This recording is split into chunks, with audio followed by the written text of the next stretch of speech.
बहुत समय पहले की बात है। एक छोटे से गांव में एक वृद्ध व्यक्ति श्रीधर अपनी पत्नी सुमन और दो बहुओं के साथ रहता था। श्रीधर के दो बेटे थे, बड़ा बेटा रमेश और छोटा बेटा सुरेश। दोनों बहुएं यानी बड़ी बहू सीमा और छोटी बहू मीना एक ही घर में रहती थी। हालांकि दोनों बहुओं की सोच और व्यवहार में बहुत अंतर था। सीमा और मीना की शादी एक ही समय में हुई थी। सीमा बड़े बेटे रमेश की पत्नी थी और स्वभाव से बहुत ही लालची और स्वार्थी थी। वह हमेशा अपने बारे में सोचती थी और उसे अपने सास ससुर और घर के अन्य सदस्यों की परवाह नहीं थी। दूसरी ओर मीना सुरेश की पत्नी थी, जो बहुत ही सरल, दयालु और दूसरों की मदद करने वाली थी। वह अपने सास ससुर का आदर करती और घर के सभी कामों में बढ़ चढ़कर हिस्सा लेती थी। घर का वातावरण श्रीधर एक मेहनती किसान था और उसने अपनी पूरी जिंदगी ईमानदारी से काम करके अपने घर को सुसज्जित किया था। उसके दोनों बेटे भी पिता के साथ खेतों में काम करते थे, जबकि बहुएं घर के कामकाज देखती थी। सुमन बीमार रहती थी, इसलिए घर के ज्यादातर काम बहुओं पर निर्भर थे। सीमा को यह काम करना पसंद नहीं था।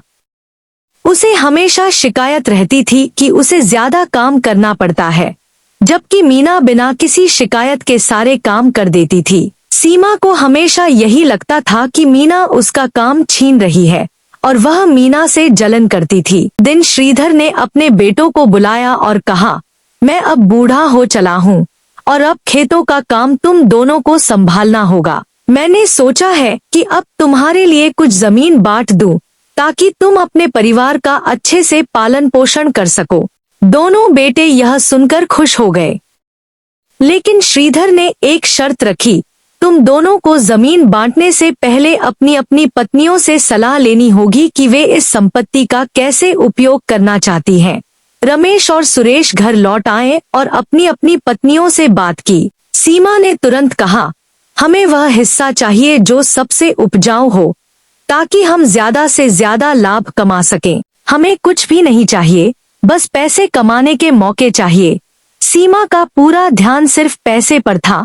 उसे इस बात की कोई चिंता नहीं थी कि खेतों में काम करने से घर की जरूरतें भी पूरी होती हैं। दूसरी ओर जब सुरेश ने मीना से पूछा, तो मीना ने कहा, हमें वह जमीन लेनी चाहिए जहां हम मेहनत करके खुद का अन्न उगा सकें। पैसा अपने आप आ जाएगा अगर हम ईमानदारी से काम करें। सबसे पहले हमें परिवार की जरूरतों का ख्याल रखना चाहिए।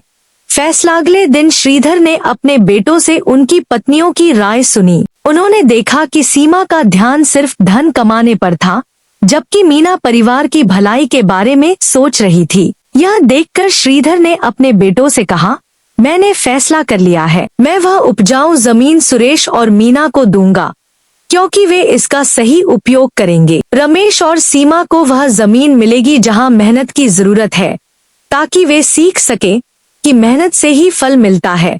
यह सुनकर सीमा नाराज हो गई, लेकिन वह कुछ कह नहीं पाई। उसने सोचा कि किसी तरह से वह अपने हिस्से से भी फायदा कमा ही लेगी। समय का चक्रस्मय बीतता गया और रमेश और सीमा ने अपने हिस्से की जमीन पर मेहनत किए बिना फायदा कमाने के तरीके ढूंढने शुरू कर दिए। वे सस्ते में उधार लेकर काम चलाते रहे और जमीन की उपजाऊ क्षमता को नजरअंदाज किया। दूसरी ओर सुरेश और मीना ने अपनी जमीन पर कड़ी मेहनत की। मीना खेतों में काम करती, पौधों की देखभाल करती और फसल की बढ़ोतरी के लिए हर संभव प्रयास करती। उनका परिवार धीरे धीरे समृद्ध होता गया।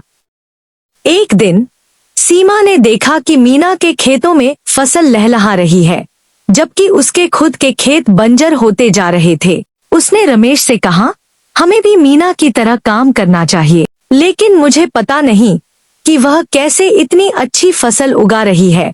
रमेश और सीमा ने मीना से उसकी सफलता का राज पूछने का निश्चय किया। जब वे मीना के पास गए और उससे पूछा, तो मीना ने मुस्कुराते हुए कहा, मैंने तो बस अपनी जमीन को प्यार और देखभाल दी है। जब आप मेहनत और सच्चे दिल से काम करेंगे, तो धरती माँ भी आपको भरपूर फल देती है।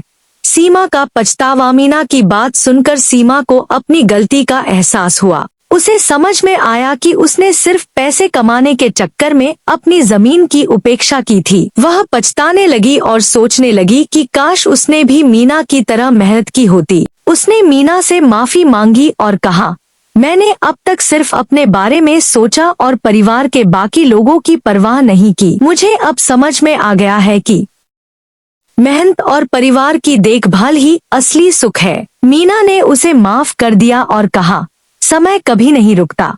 अगर तुम अभी से सही रास्ते पर चलोगी तो तुम्हारा भी भविष्य अच्छा होगा।